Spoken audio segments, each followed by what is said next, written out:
الحمد لله نحمده ونستعينه ونستغفره ونعوذ بالله من شرور أنفسنا وسيئات أعمالنا من يهده الله فلا مضل له ومن يضلل فلا هادي له وأشهد أن لا إله إلا الله وحده لا شريك له وأشهد أن محمدا عبده ورسوله أما بعد فعن أبي هريرة رضي الله عنه قال قال رسول الله صلى الله عليه وسلم لما قضى الله الخلق كتب في كتابه فهو عنده فوق العرش إن رحمتي سبقت غضبي وفي لفظ إن الله كتب كتابا قبل أن يخلق الخلق إن رحمتي سبقت غضبي فهو عنده فوق العرش وفي لفظ آخر لما خلق الله الخلق كتب في كتاب كتبه على نفسه فهو مرفوع فوق العرش إن رحمتي تغلب غضبي سبحان الله وبحمده আবু হুরায়রা বর্ণনা করেন আল্লাহ রাসূল সাল্লাল্লাহু আলাইহি ওয়াসাল্লাম বলেছেন, এর হাদিসটি আবু হুরায়রা রাদিয়াল্লাহু আনহু বর্ণনা করেছেন। লাম্মা কাদাল্লাহুল খালকা কাতাবা ফি কিতাবিহি ফাহুয়া ইনদাহু ফাওকাল আরশ। আল্লাহ যখন সৃষ্টি করলেন অথবা সৃষ্টির কাজ সমাপ্ত করলেন, তখন কাতাবা ফি কিতাবে, তিনি তার কিতাবে লিখলেন, আর ওই কিতাবটি তার কাছে আরশের উপরে রয়েছে। তাহলে আল্লাহ কোথায় আছেন?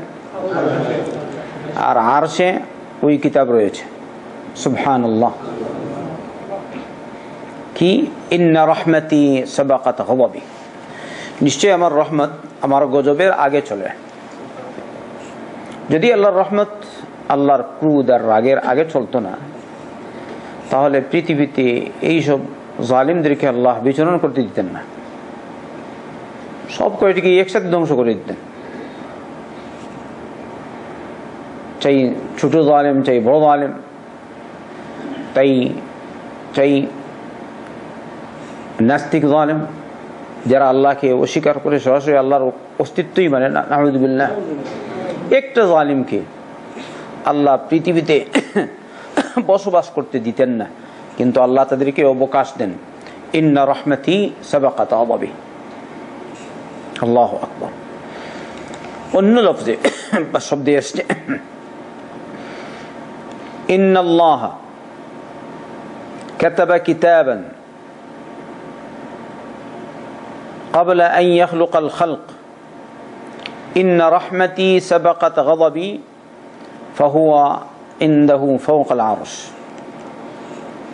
আল্লাহ সুবহানাহু ওয়া তাআলা সৃষ্টির পূর্বে একটি কিতাব লিখেছেন, আর লিখেছেন আমার রহমত আমার গজবের আগে চলে। আর ওই কথাটি বা ওই কিতাবটি লিখা আছে আরশের উপরে আল্লাহর কাছে। অন্য শব্দে এসেছে লাম্মা খালাকাল্লাহুল খালক। তাহলে এখানে এই হাদিসের ফর্মে গেছে সৃষ্টির পূর্বে, আর দুই শব্দে লাম্মা খালাকাল্লাহুল খালক, সৃষ্টি যখন সৃষ্টি করলেন, কাতাবা ফি কিতাবিন কাতাবাহু আলা নাফসিহি ফাহুয়া মারফুউন ফাওকাল আরশি। ওই সময় একটি কিতাবে লিখলেন তার নিজের ব্যাপারে, আর ওই কিতাবটি আল্লাহর আরশের উপরে আছে। ইন্না রহমতি তাগলিবু গযবি, নিশ্চয় আমার রহমত আমার ক্রোধের উপর বিজয় লাভ করেছে। তাহলে গালিব মানে আমার ক্রোধের উপরে সে বিজয়ী হয়ে আছে। তাহলে বিজয়ী হয়ে কিরকম? মানে আল্লাহর রহমত গজবের আগে চলে। সুবহানাল্লাহ। এই সব হাদিস দ্বারা হাফিজ শামসুদ্দিন যাহাবী রহমতুল্লাহ আলাইহি বোঝাতে চেয়েছেন আল্লাহ পাকের আরশ রয়েছে আর আল্লাহ রাব্বুল আলামিন আরশে মুআল্লায় রয়েছেন। যদি একই ব্যাপারে তিনি কত হাদিস উল্লেখ করছেন, কিন্তু এর দ্বারা আমরা অনেক মাসআলা জানতে পাচ্ছি, আরও জানতে পারবো যে রব্বুল আলামিন এর দয়ার গুণ বড় গজবের গুণ থেকে। এই জন্য আল্লাহ আর রহমানির রহিম। তাই সহিহ রিওয়ায়াতে এসেছে আল্লাহ রাসূল সাল্লাল্লাহু আলাইহি ওয়াসাল্লাম বলেছেন আল্লাহ পাক 100টি রহমত তৈরি করেছেন, এর মধ্যে থেকে একটি রহমতকে পৃথিবীর বা সমস্ত সৃষ্টির মধ্যে বন্টন করে দিয়েছেন। এক রহমত, যার ফলে একজন আরেকজনকে ভালো পায়, মা ছেলেকে, ছেলে মাকে, এক জন্তু আরেক জন্তুকে, জন্তু তার সন্তানদেরকে। আর হাদিসে এসেছে আল্লাহ রাসূল সাল্লাল্লাহু আলাইহি ওয়াসাল্লাম বলেছেন ঘুড়ি তার বাচ্চার উপর থেকে পা তুলে রাখে যেন তার পায়ের আঘাত বাচ্চার উপরে না লাগে, ওই একটি রহমতের গুণের কারণে। সুবহানাল্লাহ। তাহলে এক রহমত 99টি রহমত আল্লাহ 100টি রহমত সৃষ্টি করেছেন, আর এর মধ্যে থেকে একটি রহমত সমস্ত সৃষ্টির মধ্যে বন্টন করে দিয়েছেন, যার ফলে আমরা একজন আরেকজনের প্রতি দয়া করি। এবারে যে দয়াশীল না সে কিরকম শয়তান, ইন্না লিল্লাহি ওয়া ইন্না ইলাইহি রাজিউন। বাকি 99 রহমত আল্লাহ তার নিজের কাছে রেখেছেন। ওই 99 রহমত রব্বুল আলামিন কাল কিয়ামতের দিন মুসলমানদের ক্ষেত্রে, মুমিনিনদের ক্ষেত্রে ব্যবহার করবেন। তাহলে ওই দিন যে আল্লাহর রহমত থেকে বঞ্চিত হয়ে যায় তার মতো বঞ্চিত আর কে হতে পারে? তাই আমরা সবাই চেষ্টা করব ইমানের ভিতরে যেন থাকতে পারি। ইমানের গণ্ডির ভিতরে থাকলে যদি আমরা ইমানের সাথে যেতে পারি, শিরক থেকে মুক্ত অবস্থায় যেতে পারি, তাহলে অবশ্যই আমরা আল্লাহর পক্ষ থেকে মুহাম্মদ সাল্লাল্লাহু আলাইহি ওয়াসাল্লাম যে সুসংবাদ দিয়েছেন সে সুসংবাদ মোতাবেক আমরা নাজাত পাবো ইনশাআল্লাহ। আর যদি ইসলামের গণ্ডির ভিতরে না থাকি তাহলে নাজাত পাবো না। যদি আপনার সম্পর্ক হয় জালিমের সাথে, নাস্তিকের সাথে, কাফিরের সাথে, মুশরিকের সাথে, ইহুদি নাসারাদের সাথে, তাহলে আপনার হাসর ওই ইহুদি নাসারার কাফির মুরতাদদের সাথে হবে। ঠিক না? ঠিক। আপনি হজ করলেও হবে না, সালাত পড়লেও হবে না, উমরা করলেও হবে না, মসজিদ মাদ্রাসা বানিয়ে দিলেও হবে না। যদি আপনার সম্পর্ক ওদের সাথে থাকে তাহলে আপনার হাসর ওদের সাথে হবে। আল মারউ মা মান আহাব্বা, যে যার সাথে সম্পর্ক রাখে, যে যাকে ভালো পাবে, সে কিয়ামতের দিন তার সাথেই উঠবে। অতএব আমরা সকলে যেন মুসলমানদের কাতারে থাকি, আর মুসলমানদের মধ্যে থাকবো আহলে সুন্নাত ওয়াল জামাতের কাতারে। আল্লাহ আমাদেরকে তৌফিক দান করুন। এই হাদিসটি শেখ নাসিরুদ্দিন আলবানী রহমতুল্লাহ আলাইহি বলছেন হাদিসুন সহিহ ওয়া বা'দ আলফাযিহি ইনদা আশ-শাইখাইন ওয়াল লাফয আল-আখির লিত-তিরমিযি ওয়া ক্বাদ খারাজতুহু ফি আস-সহিহা ওয়া ফি তাখরিজ আস-সুন্নাহ লিবনি আবি আসিম।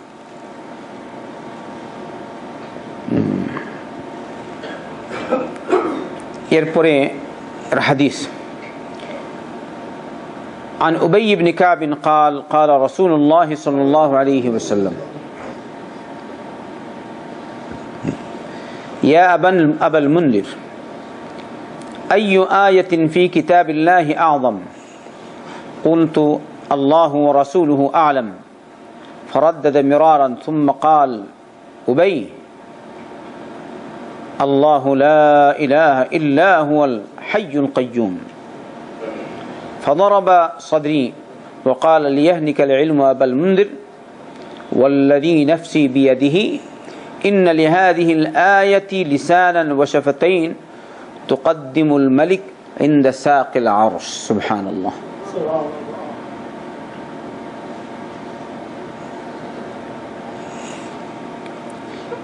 উবাই বিন কাব বলেন আল্লাহ রাসূল সাল্লাল্লাহু আলাইহি ওয়াসাল্লাম বললেন ইয়া আবুল মুনদির, তার ডাকনাম আর কি, হে আবুল মুনদির,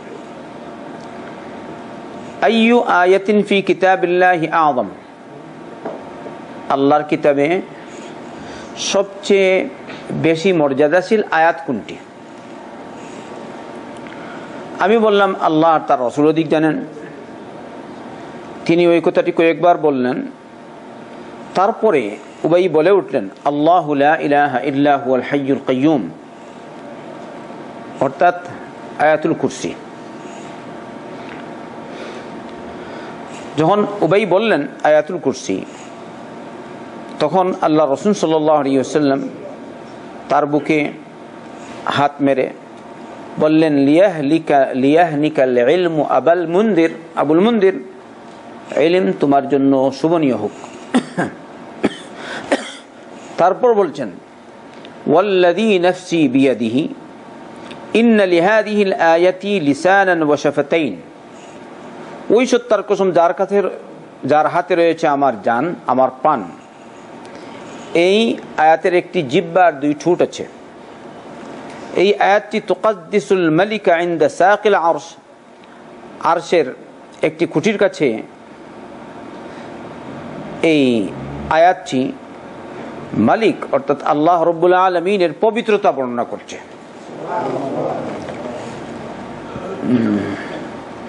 শেখ নাসিরউদ্দিন আলবানী বলছেন, হাদিসুন সহিহ।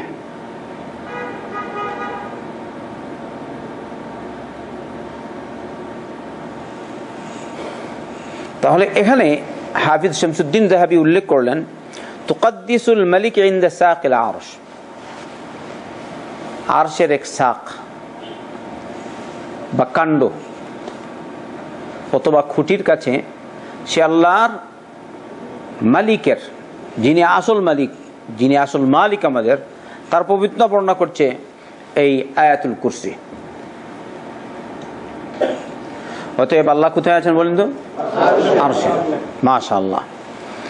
আরেকটি riwayat শুনেন, عن أبي هريرة رضي الله عنه قال قال رسول الله صلى الله عليه وسلم ما طرف صاحب الصور مذ وكل به مستعدا ينظر نحو العرش مخافة أن يؤمر قبل أن يرتد إليه طرفه كأن عينيه كوكبان دريان أخرجه الحاكم وصححه. صاحب الصور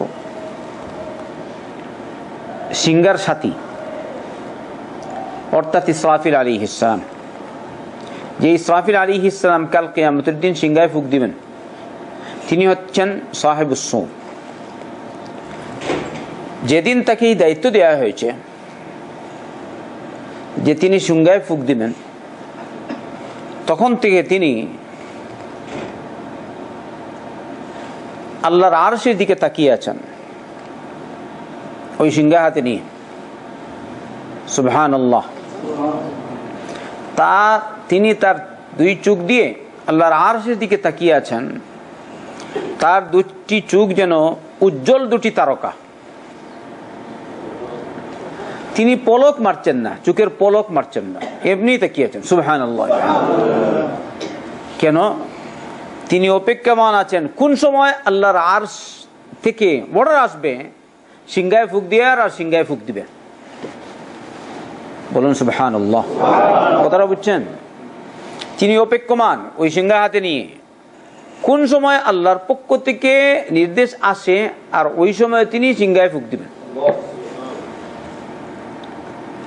আর দু চিক, হ্যাঁ, চোখে এরকমই বস তাকিয়ে আছেন, পলক মারছেন না। আল্লাহু আকবার। আর কোন কোন রওয়ায়াতে, সহিহ রওয়ায়াতে প্রমাণিত আছে ইসরাফিল আলাইহিস সালাম আল্লাহর আরশ বহনকারী ফেরেশতাদের একজন। সুবহানাল্লাহ।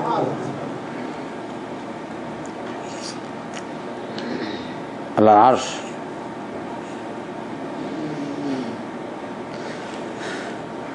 অতএব যেহেতু তিনি অপেক্ষমান আল্লাহর আরশের দিকে তাকিয়ে, তাহলে আরশ নির্দেশ দিবে না আল্লাহ নির্দেশ দিবেন? তাহলে আল্লাহ কোথায় আছেন? আরশে। মাশাআল্লাহ। অতএব আল্লাহ নিচে না উপরে? আকীদা ঠিক করতে হবে। আপনাকে যদি বলা হয় আল্লাহ কোথায়, আপনি বলবেন না আল্লাহ ইধর ইধর, হ্যাঁ আর ইধার অনেক লোক এরকম আছে, এরকম বলে কই আল্লাহ, না না বলে চিন্তা ভাবনা করে আল্লাহ এখানেও আছে এখানেও আছে। আমাকে একদিন এই জায়গায় গত বছর না আগের বছর জানি একটা লোককে প্রশ্ন করলাম, বলতো আল্লাহ কোথায়? হজে যাওয়ার আগে আর কি, দরজে আসে না, অত চক্কর দে, সুযোগ পেয়ে এসে বসো, কিছু শিখো। হয়তো মানুষ বলে হাজিরি দিলেই বস হজ হয়ে গেল। এখানে উদ্দেশ্য হাজিরি না, উদ্দেশ্য হলো মানুষ আসবে সেন্টারে আর উপকৃত হবে, এটা হচ্ছে উদ্দেশ্য। শুধু আপনি আসলেন আর হাজিরি দিলেন, পরে বললেন আমি সবসময় আসি, কতটুকু ফায়দা হলো বলেন তো? কিছু শিখতে হবে কিনা? আকীদাও ঠিক করতে হবে, সালাতও ঠিক করতে হবে, কোরআনও ঠিক করতে হবে। যদি আপনার আকীদা ঠিক হয়, যখন জিজ্ঞেস করা হবে আল্লাহ কোথায়, তখন আপনি বলবেন কি আরশে। হাদিস বুঝলেন তো, আল্লাহ কোথায়? আরশে সুবহানাহু ওয়া তাআলা। বলবেন না আল্লাহ মানুষের মনে। যদি মানুষের মনে হয় তাহলে পৃথিবীতে কতটা মন? যদি বলে প্রত্যেকটা মুমিনের অন্তরে আল্লাহ, তাহলে কয়টা মুমিন আছে আর কয়টা আল্লাহ আছে? সবাই বলুন নাউযু বিল্লাহ। আমার কথা বুঝে আসছে? আল্লাহ কয়জন? এবারও যদি মানুষের মনে যদি আল্লাহ থাকে, তাহলে তোমার মনে যেটা ওর মনে ওইটা না বেশ কম হওয়ার কথা? বলেন আপনারা, বেশ কম হওয়ার কথা নাকি? যদি বলে না না সবাই এক, তাহলে সব যদি এক হয় তাহলে আল্লাহ তো সবার মনেই আছে, তাহলে ও মরলে ও কেন মরবে? ও মরবে না, আমিও মরবো না, কেউ মরবে না, কিয়ামত পর্যন্ত কেউ মারা যাবে না। আচ্ছা, আর কিয়ামত কেন? আবাদুল আবাদ কেউ মারা যাবে না, যেহেতু প্রত্যেক মুমিনের মনেই আল্লাহ আছে। সবাই বলি নাউযু বিল্লাহ। তাহলে আল্লাহ মানুষের মনে না আর সে মহল্লায়? এজন্য এই আকীদা ঠিক করতে হবে। শুধু লম্বা বলি আওড়ালেন, বক্তব্য দিলেন সুললিত কণ্ঠে, কোরআন তিলাওয়াত করলেন মধুর সুরে, হাদিস পড়লেন ওই রকম দাউদি কণ্ঠে, কিন্তু পরবর্তীতে এমন একটি কথা বললেন যে কথার কারণে আপনার সব আমল নষ্ট হয়ে গেল, যেহেতু তার মধ্যে শিরক মিশ্রিত হয়ে গেছে।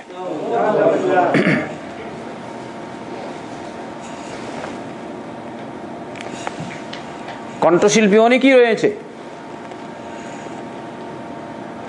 গায়ক গায়িকা অনেক আছে, কণ্ঠ সুন্দর। তাই আসল উদ্দেশ্য কণ্ঠ সুন্দর হওয়া না, আসল উদ্দেশ্য ঈমান আর ইসলাম, আপনার মনে ঈমান সৃষ্টি হওয়া, মনে বিশ্বাস হওয়া আল্লাহর জাতির উপর, মনে পরিপূর্ণরূপে ঈমানি জাগরণী সৃষ্টি হওয়া, এটা হচ্ছে আসল উদ্দেশ্য। কিন্তু আপনি শুধু সুললিত কণ্ঠেই চলে গেলেন। বলল বেদাতি দরুদ, বেদাতি দরুদ পড়ে যদি সবাই হিলে জুড়ে কথা বলে, কারো ঘুম আসে না? ঘুম আসে? গান থিয়েটারে যান, ঘুম আসবে? বেদাতি দরুদ পড়লেও ঘুম আসে না, বেদাতি জিকির করলেও ঘুম আসে না, সুন্নত তরিকায় আলোচনা করলে ঘুম আসে, কোরআন সুন্নত তরিকায় পড়লে ঘুম আসে। কথা বুঝলেন? কেন আসে? যেহেতু রহমতের ফিরিস্তা নাজিল হন। বলি সুবহানাল্লাহ। আর বেদাতের মজলিসে রহমতের ফিরিস্তা আসার কথা না, গানের মজলিসে রহমতের ফিরিস্তা আসবে না, তাই আপনার ঘুমও আসবে না। কিন্তু আমরা চেষ্টা করব আমাদের জন্য ঘুম না আসে। আবার দ্বীনি মজলিসে, ইলমি মজলিসে ঘুম আসা, এটা আর একটা দুর্বলতা। যদি আপনি ঘুম নিয়ে আসেন তাহলে শিখবেন কিরকম? বলে দেয়া হয়েছে একটা গুরুত্বপূর্ণ কথা, আপনারা শুনলেন একদম লাস্ট কথা, আগের কথা শুনলেন না, পরে কথা একদম বিগড়ে দিলেন, পরে গিয়ে বললেন দর্শে এরকম বলা হয়েছে। এরকম করে কিনা? অনেক সময় এরকম হয়, সে ঘুমায়নি, আমার দিকে তাকিয়ে আছে, যিনি দর্শ দিচ্ছেন তার দিকে সে তাকিয়ে আছে, কিন্তু তার মন চলে গেছে অন্য জায়গায়। আমার কথা শুনেনি, কিছুটা শুনেছে কিছুটা শুনেনি। আঁকা বাঁকা করে শুনেছে, এরকম এরকম করে শুনেছে, কিছুই বুঝতে পারেনি, বুঝলো উল্টা। কি বুঝেছে? উল্টা। ওই যে বলেছিল উল্টা সমঝিলে রাম, উল্টা সমঝিলে, এরকম উল্টা বুঝেছে। আর আপনারা বুঝলেন কিরকম উল্টা সমঝিলে?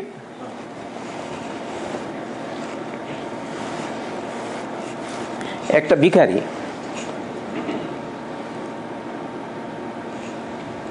ভিখারি রাস্তায় বসে, বাংলাদেশ আপনারা জানেন, বাংলাদেশ ইন্ডিয়া সব জায়গায় ভিক্ষুক পাওয়া যায়।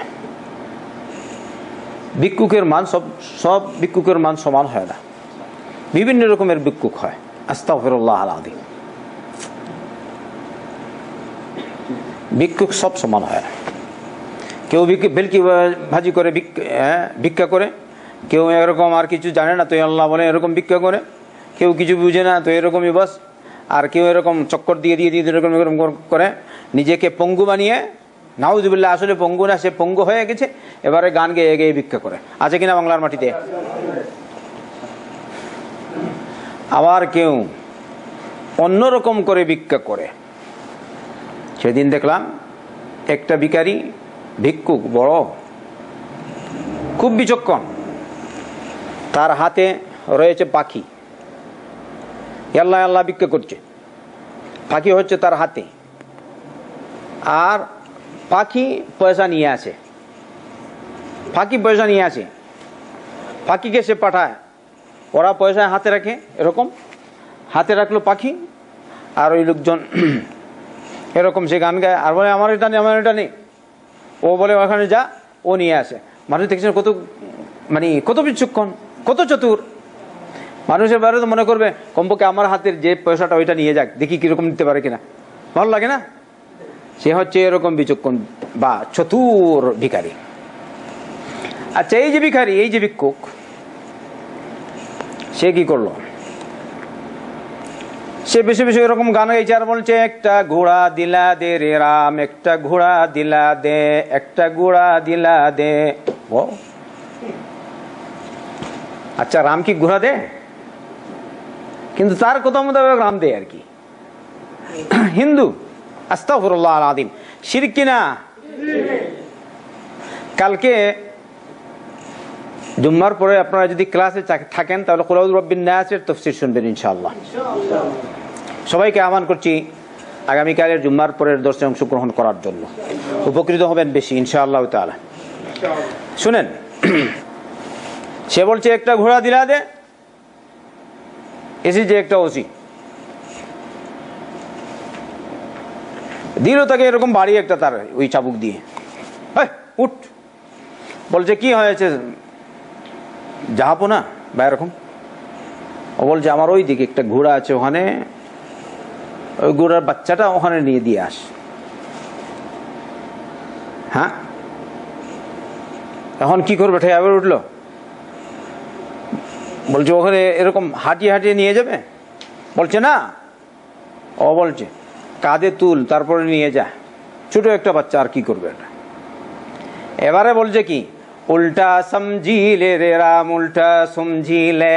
সবাই বলি নাউজুবিল্লাহ। এটা কিচ্ছা মিথ্যা কেচ্চে কাহিনী বললে মানুষের ঘুম আসে না, নিয়ম মতো চললে ঘুমে চলে আসে। আচ্ছা, এবারে যখন ইয়ে করে হাতে বাড়ি দেয়, এবারে বলছে উল্টা সমঝিলে রাম, উল্টা সমঝিলে। আমি বললাম এমন ঘোড়া আমি চাই যে ঘোড়ায় চড়ে আমি যাব, এবারে ঘোড়া আমার উপরে চলছে, তাহলে রাম উল্টা বুঝিল না? তো এই কথা হচ্ছে, দর্শে বসলে ঘুমাতে নাই, দর্শে বসলে মন বাংলাদেশে যেতে নাই, ইন্ডিয়ায় যেতে নাই, দর্শে বসলে রুমে যেতে নাই, মন রাখবে সাথে। তন মন নিয়ে যদি দর্শে বসে তাহলে ইনশাআল্লাহ প্রত্যেকটা মানুষ উপকৃত হবেই হবে। আল্লাহ আমাদের তৌফিক দান করুন। আল্লাহর আরশ। আবু যর আল গিফারি রাদিয়াল্লাহু আনহু বর্ণনা করেন, আল্লাহ রাসূল সাল্লাল্লাহু আলাইহি ওয়াসাল্লাম বলেছেন, আতাদরি আইনা তাগরুবু হাদিহি আশ-শামস, তুমি কি জানো এই সূর্য কোন জায়গায় গিয়ে অস্ত যায়? আবু যর বলছেন, আমি বললাম আল্লাহ আর তার রাসূল অধিক জানেন, আমি জানি না। তখন নবী করিম সাল্লাল্লাহু আলাইহি ওয়াসাল্লাম বললেন, এই সূর্যটি যায়, যেতে যেতে সে আল্লাহর আরশের নিচে গিয়ে আল্লাহর কাছে, আল্লাহর আরশের নিচে গিয়ে সিজদায় পড়ে যায়, আর আল্লাহর কাছে আবার উঠার, উদিত হওয়ার জন্য অনুমতি চায়। তখন আল্লাহ তাকে অনুমতি দেন, আবার সে উঠে। শেষ পর্যন্ত হাদিস। এই জায়গায় কি বলা হয়েছে? আল্লাহর আরশ আছে কিনা? লা ইলাহা ইল্লাল্লাহ। আচ্ছা, আমরা যে সিজদা করি, কাকে সিজদা করি বলেন? আল্লাহ আরশে মুআল্লায় রয়েছেন, আমরা আল্লাহর উদ্দেশ্যেই সিজদা করি, অন্য কোনো সৃষ্টিকে সিজদা করি না, অন্য কোনো ব্যক্তির উদ্দেশ্যে সিজদা করি না, আরশকেও সিজদা করি না, লৌহকে সিজদা করি না, কুরসিকে সিজদা করি না, কোনো সৃষ্টিকে না, মুহাম্মদ রাসূলুল্লাহ সাল্লাল্লাহু আলাইহি ওয়াসাল্লামকে না, জিবরিল আলাইহিস সালামকে না, ইসরাফিল আলাইহিস সালামকে না, মালাকুল মউত আলাইহিস সালামকে না, কোনো ফেরেশতা, কোনো নবী, কোনো রাসূল, কোনো সৃষ্টিকে না, সিজদা করি একমাত্র আল্লাহকে। বলুন কাকে? আকীদা ঠিক আছে? এই সিজদা একমাত্র আল্লাহর জন্য হবে। যদি আমরা এই সিজদা পৃথিবীতে আল্লাহরই উদ্দেশ্যে করে থাকি, তাহলে কাল কিয়ামতের দিন যখন রব্বুল আলামিন আমাদের সামনে আসবেন, তার পা মুবারক আমাদের সামনে পেশ করবেন, তখন আমরা তার পা মুবারক দেখে আমরা সবাই সিজদায় পড়ে যাব ইনশাআল্লাহ। যদি আমাদের উদ্দেশ্য এই পৃথিবীতে আমরা যে সিজদা করছি, আমরা যে সালাত আদায় করছি, আমরা যে যোহরের সালাত পড়ছি, আমরা যে আসরের সালাত পড়ছি, আমরা যে মাগরিবের সালাত পড়ছি, আমরা যে ইশার সালাত পড়ছি, আমরা যে ফজরের সালাত পড়ছি, উদ্দেশ্য যদি আমাদের আল্লাহ হয়ে থাকে, তাহলে কাল কিয়ামতের দিন রব্বুল আলামিনের সামনে আমরা তার পা মুবারক দেখে আমরা সিজদা পড়ে যাব ইনশাআল্লাহ। কিন্তু যদি উদ্দেশ্য হয় বাবা, উদ্দেশ্য যদি হয় দুনিয়া, তাহলে কিন্তু সিজদা করতে পারবো না রব্বুল আলামিনকে। এজন্য উদ্দেশ্য আমাদের হবে সিজদার একমাত্র কে? আল্লাহ। সালাতের উদ্দেশ্য কে? আল্লাহ। দোয়ার উদ্দেশ্য কে? আল্লাহ। যে কোনো ইবাদত করব তার উদ্দেশ্য কে হবে? আল্লাহ। লা ইলাহা ইল্লাল্লাহ।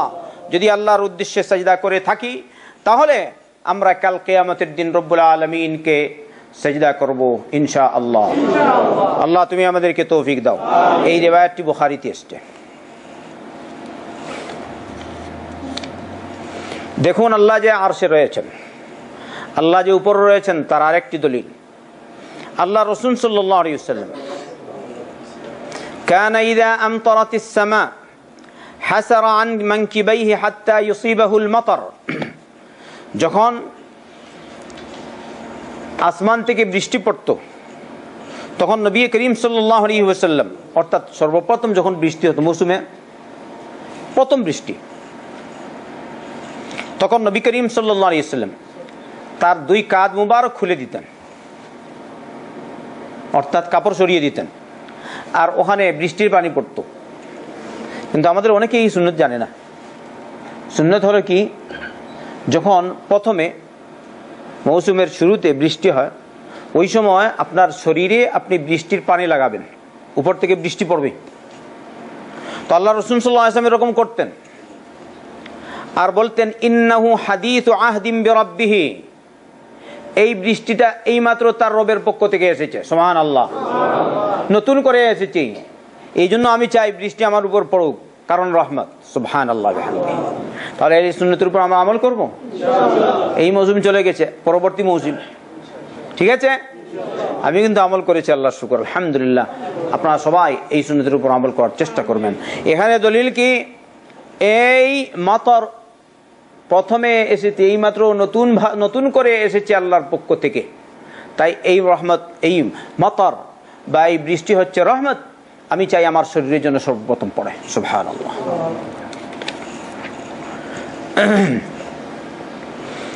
আল্লাহ আরশে মুআল্লায় আছেন, আল্লাহ আমাদের সাথে থাকেন, সাথে আছেন, সাথে থাকা এক কথা আর এই জায়গায় থাকা এক কথা, বেশ কম আছে কিনা? দুইটা জিনিস। আপনাকে যদি বলা হয় আল্লাহ কি তোমার সাথে আছেন, তো আপনি বলবেন হ্যাঁ আমার সাথে আছে। আমাদের সকলের সাথে কে? আল্লাহ আছে কিনা? আল্লাহ আরশে থেকেও আমাদের সাথে আছেন। কিন্তু যদি জিজ্ঞেস করেন আল্লাহ কোথায়, বলবেন কি আল্লাহ আমাদের সাথে আছেন, আরশে থেকেও গুণগতভাবে এটাই বেশি স্পষ্ট।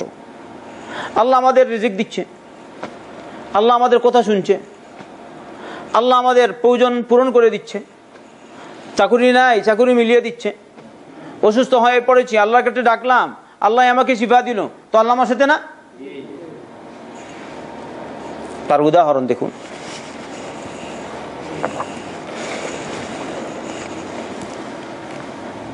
চন্দ্র কত উপরে?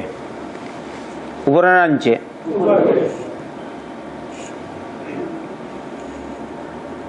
চন্দ্র উপরে, সূর্য উপরে। আপনি যদি উপরে মেঘমালা না থাকে, যে জায়গায় যাবেন ওখানেই দেখবেন আপনার সাথে সূর্য আছে, আছে কিনা? যেখানে যাবেন ওই জায়গায় কি আছে? চন্দ্র আছে।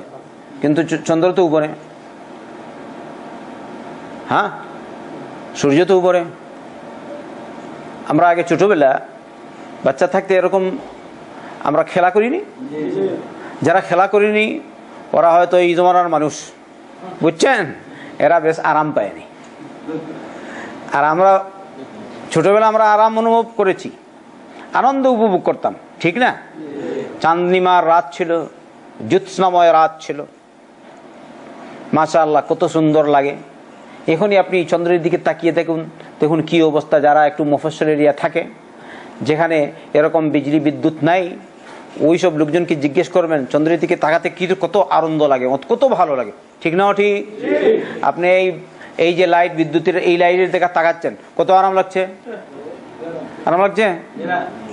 আল্লাহ হেফাজত করুন।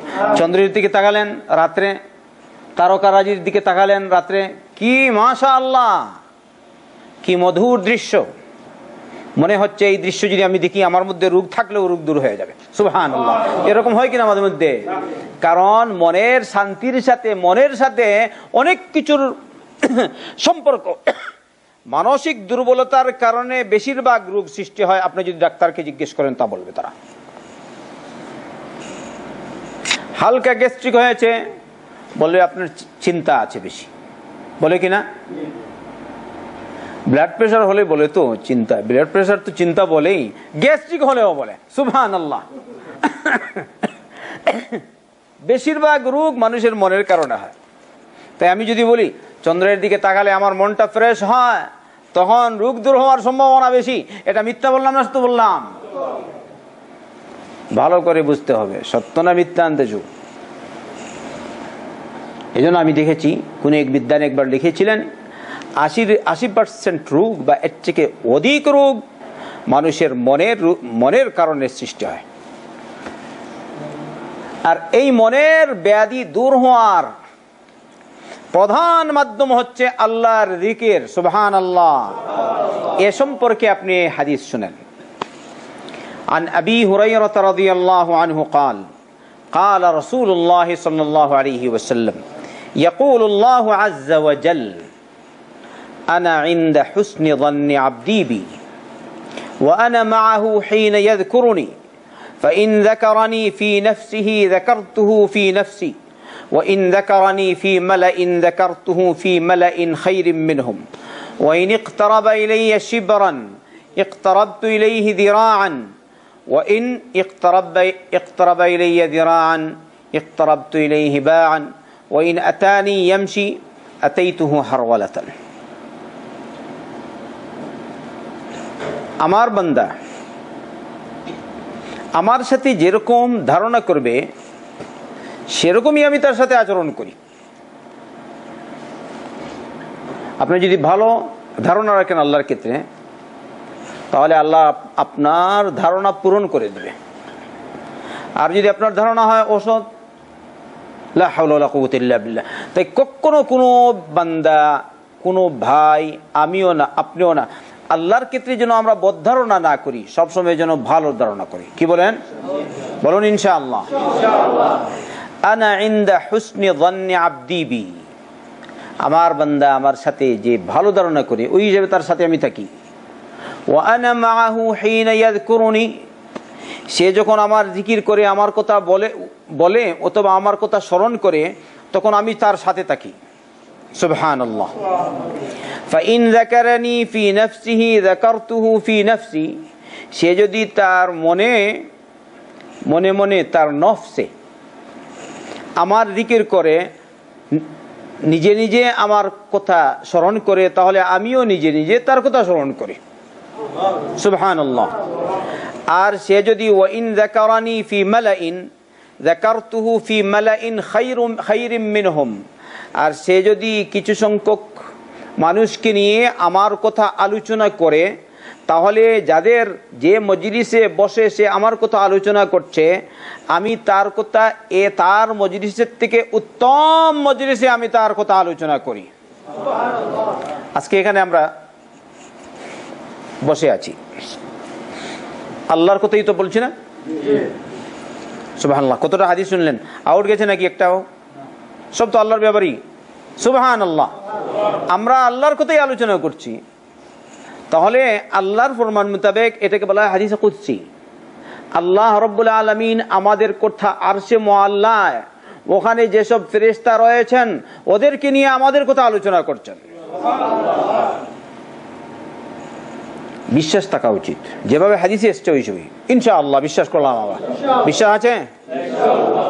এরপরে বলছেন ওয়াইন ইকতারাবা ইলাইয়া শিবরান ইকতারাবতু ইলাইহি যিরাআন, সে যদি আমার দিকে 1 বিঘত পরিমাণ এগিয়ে আসে, আমি তার দিকে 1 প্রকোষ্ঠ পরিমাণ এগিয়ে যাই, 1 যিরা পরিমাণ।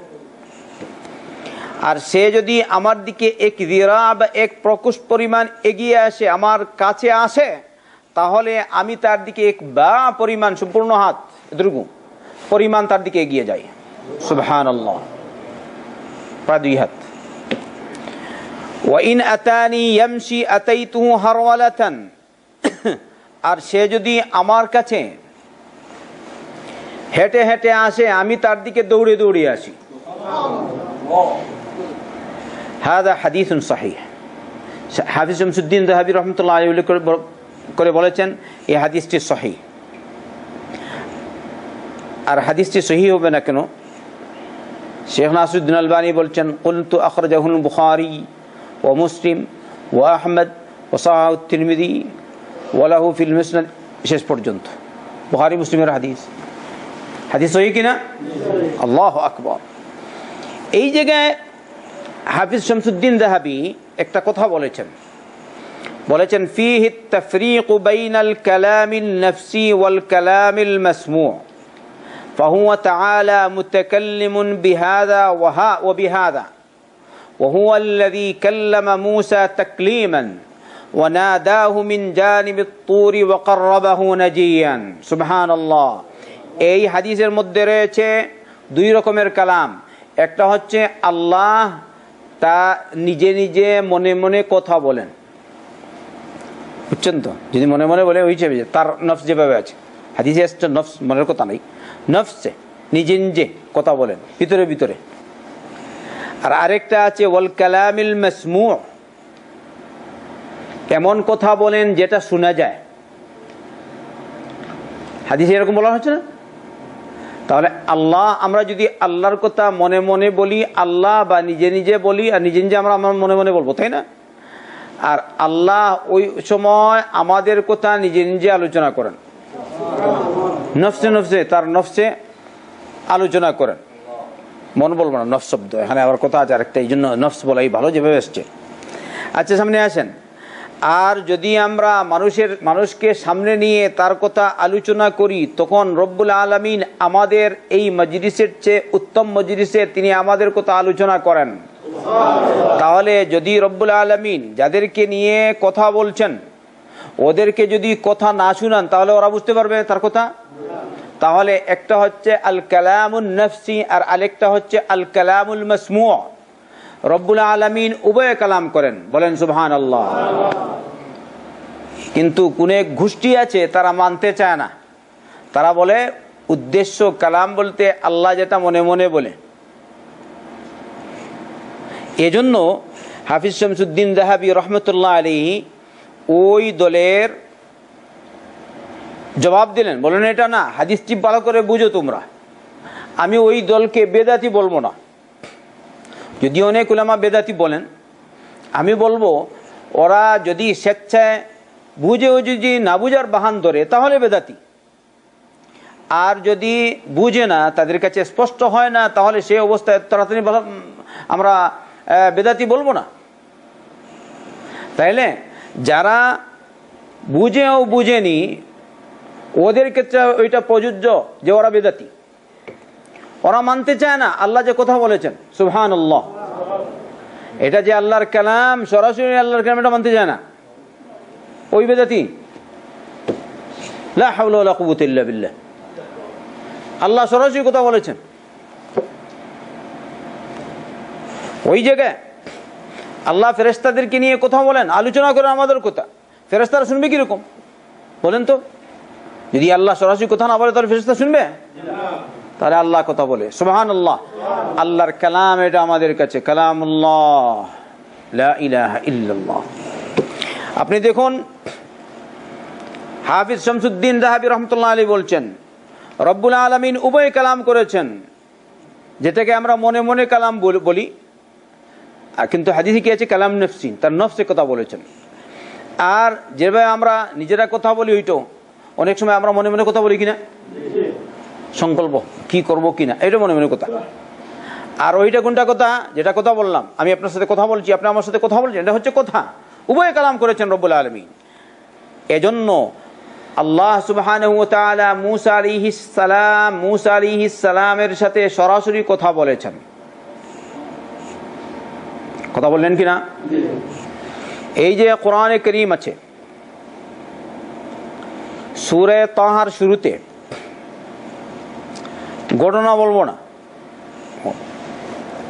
আল্লাহ বললেন মূসা আলাইহিস সালামকে, ওয়া মা তিলকা বিয়ামিনিকা ইয়া মূসা, হে মূসা তোমার ডান হাতে কি? আচ্ছা আপনি কি বলেন? আল্লাহ বললেন কি তোমার ডান হাতে কি? আল্লাহ সরাসরি বলেছেন, ঠিক না? ঠিক। কাল্লামাল্লাহু মূসা তাকলিমান, মূসা আলাইহিস সালামের সাথে আল্লাহ সরাসরি কথা বলেছেন সুবহানাল্লাহ।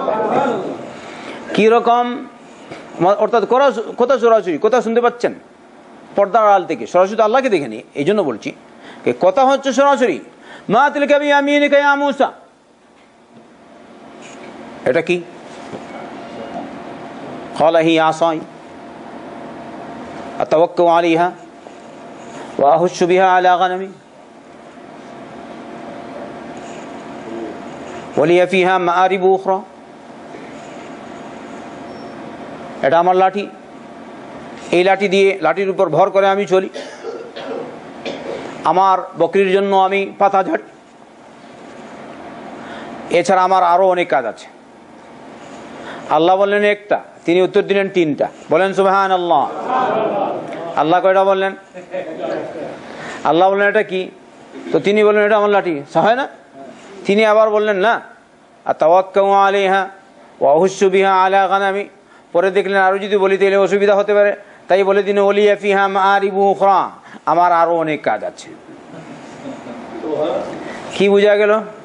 মূসা আলাইহিস সালাম আত্মরক্ষার জন্য সাথে লাঠি রাখতেন, ঠিক না? ঠিক। ভাবে কি বুঝে যায় তিনি ওই সময় জওয়ান ছিলেন না যুবক ছিলেন? জওয়ান ছিলেন, যুবক। আর মূসা কি আমাদের মতো নাকি সাল্লাল্লাহু আলাইহি ওয়াসাল্লাম? ওই কিপ্তিকে ঘুষি দিলেন, সাথে সাথেই মারা গেছে, হালকা ঘুষি। আরে মিয়া তুমি এরকম করতে পারো? হ্যাঁ এরকম, হ্যাঁ দামুত। তাহলে মূসা আলাইহিস সালাম কিরকম শক্তিশালী? আচ্ছা মাশাআল্লাহ, এত শক্তিশালী। আবার ওই যে ফিরাউনের জাদুকরদের সাথে যখন লড়াই হচ্ছিল, তিনি বুড়া ছিলেন না যুবক? লাঠি যে আছে সাথে, হ্যাঁ বলছেন। আচ্ছা আছি আবার কোথায়, হালকা বেশ লম্বা করবো না এটা, বললেন আল্লাহ, ওয়ামা তিলকা বিয়ামিনিকা ইয়া মূসা ক্বালা হিয়া আসায়া আতাওয়াক্কাউ আলাইহা ওয়া আহুশশু বিহা আলা গনামি ওয়া লিয়া ফিহা মাআরিবু উখরা। মূসা, এটা কি তোমার ডান হাতে? আমার লাঠি। আরো আমি এর উপর ভর করে চলি। আর কি? একসাথে তিনি বলছেন, আমার বকরির জন্য আমি পাতা ঝাড়ি। তাহলে বকরির কেন বললেন? কারণ তিনি বকরি চড়াতেন। সুবহানাল্লাহ। স্পষ্ট হচ্ছে কিনা? যত আম্বিয়া একরাম আলাইহিমুস সালাম এসেছেন সবাই বকরি চড়াতেন। তাহলে কাজ করা এটা লজ্জার ব্যাপার না, কাজ করা এটা হালাল কামাইয়ের জন্য, এটা হচ্ছে ইজ্জতের ব্যাপার। সত্য না মিথ্যা? হালাল কামাইয়ের জন্য এদিক সেদিক ঘোরা, বিদেশ সফর করা, সৌদিতে আসা, অথবা অন্য কোথাও যাওয়া, অথবা দেশেই একজন আরেকজনের বাড়িতে কাজ করা, ব্যবসা বাণিজ্য করা, এগুলা কিনা দোষের কথা নয়, বরং গুণের কথা। সমস্ত আম্বিয়া একরাম আলাইহিমুস সালাম কাজ করেছেন। আর কি বললেন? তিনি আরো অনেক কাজ করি, ওয়ালিয়া ফিহা মাআরিবু উখরা। আচ্ছা, আমি লম্বা বলছি না, এখানে আমার উদ্দেশ্য মূসা আলাইহিস সালামের সাথে আল্লাহ কথা বলেছেন। কথা বললেন কিনা? কিরকম কথা বলেছেন? মনে মনে না বস জুড়ে? সশব্দে কথা বলেছেন। তাহলে মূসা আলাইহিস সালাম আল্লাহর সাথে কথা বললেন, আল্লাহ মূসা আলাইহিস সালামের সাথে কথা বলেছেন। ওয়াকাল্লামা বলছেন, ওয়াহুয়াল্লাযী কাল্লামা মূসা তাকলীমান। আল্লাহু আকবার। ওই আল্লাহ মূসা আলাইহিস সালামের সাথে সরাসরি কথা বলেছেন। সুবহানাল্লাহ।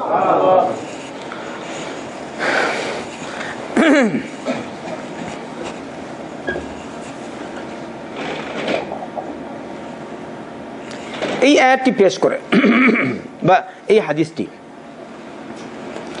হাদিসটি পেশ করে তিনি একথাই বুঝালেন, আল্লাহ রাব্বুল আলামিন আরশে মুআল্লায় আছেন, আল্লাহ নিচে না। ইজ্জত উপরে উঠলে না নিচে নামলে? ইজ্জত হয় উপরে। যদি ইজ্জত হতো নিচে, তাহলে সব করে ইজ্জত বেশি হতো। দুবাইয়ে যে টাওয়ার নির্মিত হয়েছে বা মক্কার যে ঘড়ি নির্মিত হয়েছে, তার ইজ্জত থাকতো না। কি বলেন আপনারা? সত্য বললাম না মিথ্যা? তাহলে উপরে, এটা হচ্ছে দুনিয়ার প্রবণতা, দুনিয়াতে আমরা দেখতে পাচ্ছি। কিন্তু রব্বুল আলামিন 7 আকাশের উপরে আরশে মুআল্লায় রয়েছেন। আপনারা পরবর্তীতে দেখতে পাবেন আরো অনেক হাদিস আপনাদের সামনে পেশ করছেন হাফিজ শামসুদ্দিন যাহাবী রাহমাতুল্লাহ আলাইহি। আল্লাহ তাকে জাযায়ে খায়ের দান করুন।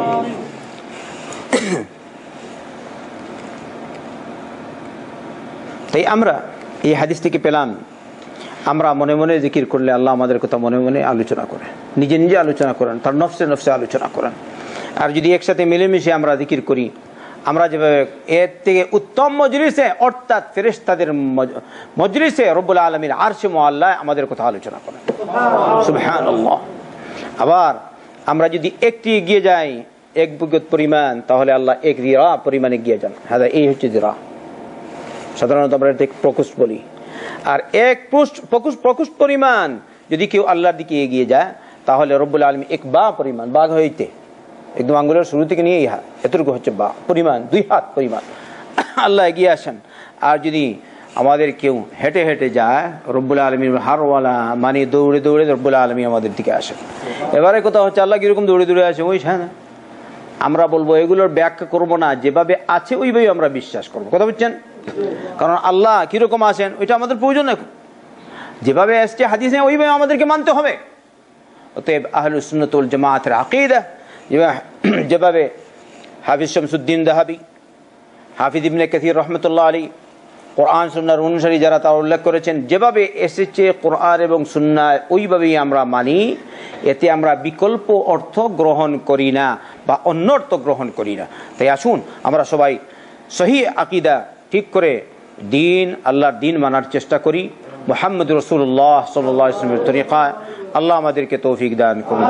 আল্লাহুম্মা ইগফির লানা ওয়া লিওয়ালিদিনা ওয়া লিজামিআল মুসলিমিন আল আহইয়াই মিনহুম ওয়াল মাইয়িতিন বিরহমাতিকা ইয়া আরহামার রাহিমিন। আল্লাহ তুমি আমাদেরকে মাফ করো, আমাদের মা বাবাদেরকে মাফ করো, আমাদের আত্মীয়স্বজনদের মাফ করো, দুনিয়ার সমস্ত মুসলমানদের মাফ করো। আয় আল্লাহ, আজকে আমাদের এক ভাই জামাল সে আমাকে আজকে সকালে কল দিয়ে বললো আমার আম্মা মারা গেছেন। আল্লাহ তুমি তার আম্মাকে মাফ করো, আল্লাহ তুমি তার আম্মাকে মাফ করো, আল্লাহ তুমি তার আম্মাকে মাফ করো। আয় আল্লাহ, আমাদের আম্মা আব্বা কে তুমি মাফ করো, যারা মারা গেছেন আল্লাহ তুমি তাদেরকে জান্নাতুল ফিরদৌস দান করো। আয় আল্লাহ, তুমি তাদেরকে মাফ করো, কবর আযাব থেকে মাফ করো, জাহান্নামের আযাব থেকে মাফ করো। আল্লাহ তুমি তাদেরকে জান্নাতুল ফিরদৌস বাসীদের অন্তর্ভুক্ত। আর যারা জীবিত আছেন আম্মা আব্বা অথবা দুইজনের একজন, আল্লাহ তুমি তাদেরকে হায়াতে তয়্যিবা দান করো। আয় আল্লাহ, তুমি আমাদের মা বাপকে আমাদের উপর সন্তুষ্ট রাখো, খুশি রাখো, আর তুমি আমাদের উপর খুশি হয়ে যাও। আল্লাহ আল্লাহ দুনিয়ার সমস্ত মুসলমানদেরকে মাফ করো। আয় আল্লাহ, মুসলমানদের ঈমান আমলের হেফাজত করো, মুসলমানদের দ্বীনের হেফাজত করো, মজলুম মুসলমানদের উদ্ধার করো, জালিমদেরকে পকড়াও করো, দুনিয়ার মুসলমানদেরকে এক করো, নেক করো। আয় আল্লাহ, দুনিয়ার মুসলমানকে এক করো, নেক করো, দুনিয়ার মুসলমানকে এক করো, নেক করো, কুরআন সুন্নাহ অনুযায়ী আমল করার তৌফিক দান করো। রব্বানা আতিনা ফিদ দুনিয়া হাসানাহ ওয়া ফিল আখিরাতি হাসানাহ ওয়া কিনা আযাবান নার। আল্লাহুম্মা সাল্লি ওয়া সাল্লিম ওয়া বারিক আলা নাবিয়্যিনা মুহাম্মদ ওয়া আলা আলিহি ওয়া সাহবিহি আজমাইন।